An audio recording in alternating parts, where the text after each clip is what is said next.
Hi guys, good evening to everyone. Now is January 2, 2026, Friday. Happy New Year 2026 to everyone or to everybody. As you can see guys, andito ako ngayon sa fish pond ko kasi bago lang ako nagpapakain ng dinner meal nila guys. Ito po ang mga pets ko guys, o mga koi fishes. Oh. At ito din ang pan ko guys, simple, small, butterable. Yan. Yan.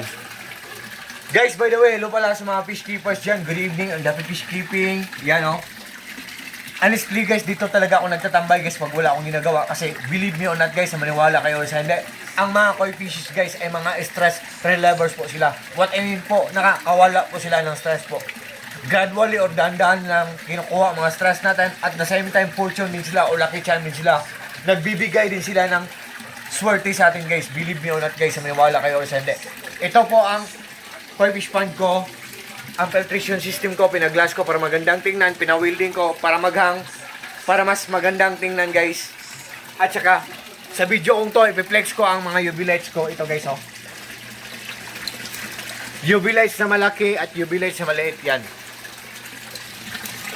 Ang purpose ng UV light po, underwater sila, nasa ilalim sila ng tubig, kahit mabasa sila, hindi sila masisira kasi waterproof sila. Pinapalinaw na ang tubig sa aquarium at sa pond. Pinapatil na ang bakterya sa aquarium at sa pond. At ito po guys, ang UV light ko na malaki at UV light ko na maliit. Yan.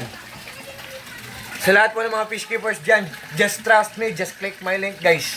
I hope maniwala kayo sa product na nire-recommend ko kasi meron kaming solar power system setup. Wala kaming binabayaran na electric bill every month kasi marami kami mga solar panels sa bubong namin. May generator kami, dalawa, portable solar generator, malaki at maliit, at may monitoring. Nalalaman namin or namomonitor namin ang isang gadget ko. Matipid lang siyang kumain ng kuryente or kung good ang kanyang quality. So, UV light ko guys, matipid lang sa kuryente at saka good pa ang quality, tapos mura lang. Sa lahat ng mga friends ko, thank you po sa trust at sa suporta. God bless po sa ating lahat or God bless us all and that's all. Peace.